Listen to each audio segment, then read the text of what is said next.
औज़ुबिल्लाहि बिस्मिल्लाहिर्रहमानिर्रहीम। अस्सलाम वालेकुम। मैं लियाकत अली मेकन और आप देख रहे हैं बॉक्स न्यूज़ लियाकत। चैनल को यूट्यूब पे सर्च करें बॉक्स न्यूज़ लियाकत और चैनल को सब्सक्राइब करें। आज की गहरी बात आपके साथ।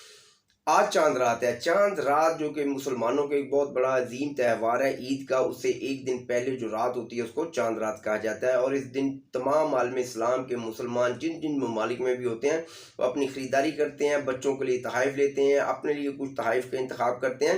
ये खुशी का त्यौहार होता है। लेकिन यहाँ पर भी एक फ़ितना जो है उसने अपना फ़ितना छोड़ने में कसर नहीं छोड़ी। आज तहरीक इंसाफ की जो अपोजिशन की जमात है इस वक्त, उसने आज के दिन का भी इंतखाब किया है कि आज के दिन भी आप एहतजाज करें। पूरी पाकिस्तान जो इस वक्त सड़कों पर होगा और मैं दुनिया को दिखा सकूं कि जनाब देखें किस तरह दुनिया मेरे साथ है।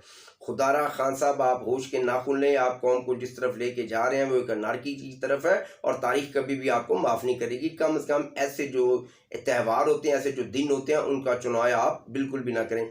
कल प्रेस कॉन्फ्रेंस थी और मैं देख रहा था कि प्रेस कॉन्फ्रेंस के दौरान जब आपसे फराह खान के बारे में और तोशा खान के बारे में सवालात की गए तो आप थोड़े नर्वस हो गए और आप उनके सही तरह से जवाब नहीं दे पाए।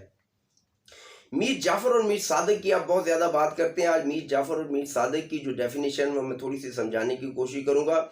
शेख रशीद साहब का भतीजा जो कि इस्लामाबाद से गिरफ़्तार कर लिया गया है, शेख रशीद साहब इस वक्त काफ़ी वावेला कर रहे हैं और उनकी जो चीखें आसमान की तरफ जा रही हैं।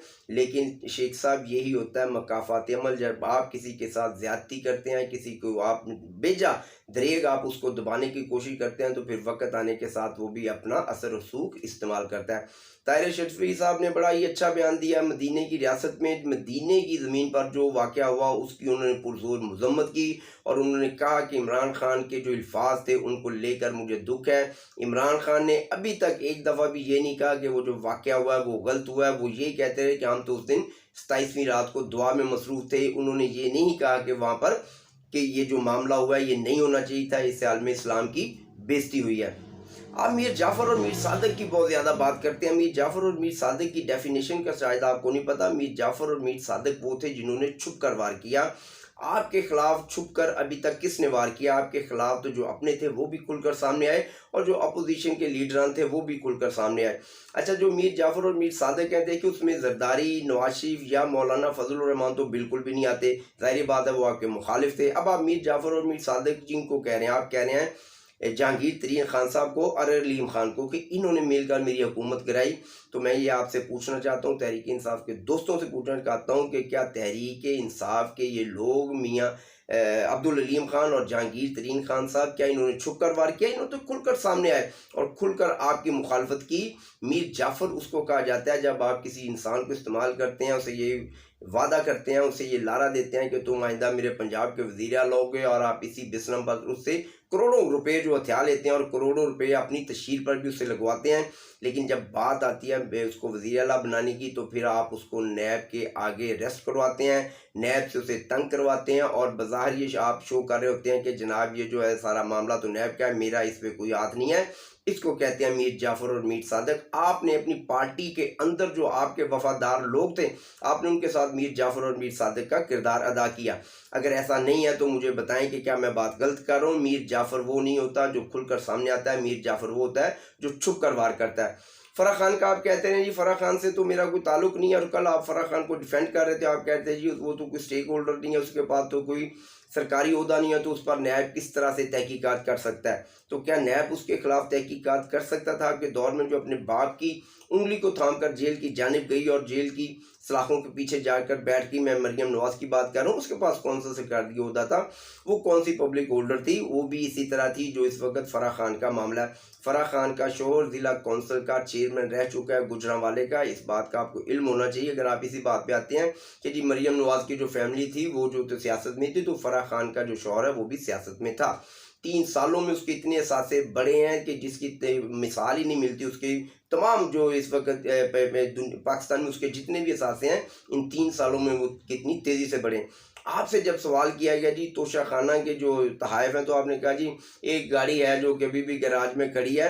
आपसे पूछा था कि टाइम क्या हुआ है, ये जो घड़ी थी वो घड़ी किधर है, वो घड़ी गायब थी। आपसे ये नहीं पूछा था कि एक गाड़ी थी, वो गाड़ी खड़ी थी। आप गाड़ियों की मिसालें देते रहे जी, मियाँ नवाज शरीफ ने 3 गाड़ियाँ ली, आसिफ जरदारी ने 1-2 गाड़ियाँ ली। गाड़ियों की तो बात ही नहीं हो रही, गाड़ियों की बात हो रही है कि वो घड़ी किधर है जो आपको आपके गुट पे होनी चाहिए थी, आपके बाजू पे होनी चाहिए थी। मगर बड़े अफसोस के साथ देखिए, नीयत का अंदाज़ा इस बात से लगाया जाता है कि एक दोस्त के पास अगर कोई चीज़ है तो आप उसे ले लेते हैं, जो कि 100 रुपये मालियत की चीज़ है तो आप उसे 10 रुपये में लेते हैं, एक ऐसे दोस्त होने के नाते। और आपकी नीयत यह है कि मैंने इसको जाके मार्केट में बेच के 90 रुपये ले लेने हैं, तो फिर आके बदनीयती आदमी है। आपकी जो ज़हनियत है, आपकी जो सोच है वो अच्छी नहीं है, आप एक गलत आदमी हैं। और यही वो बात है जो मैं तहरीक इंसाफ के दोस्तों से कहना चाहता हूँ, आप मुआवजा करें। अगर देखें जी वो चोर हैं, वो डाकू हैं, वो पूरी दुनिया को पता है, वो उन्होंने कभी ये कहा ही नहीं कि जनाब हमने आज तक ये किया या हमने आज तक ये किया है। लेकिन ये कहता है कि मैं दुनिया का एक बेहतरीन आदमी हूँ, मेरे अंदर कोई मुनाफिकत नहीं है, मैंने कभी कोई ऐसी काम नहीं की, मैं एक बड़ा अमीरुल मोमिनीन आदमी हूँ, मैं बहुत ही यानी कि बड़ा मैं साफ़ और स्टेट आदमी हूँ।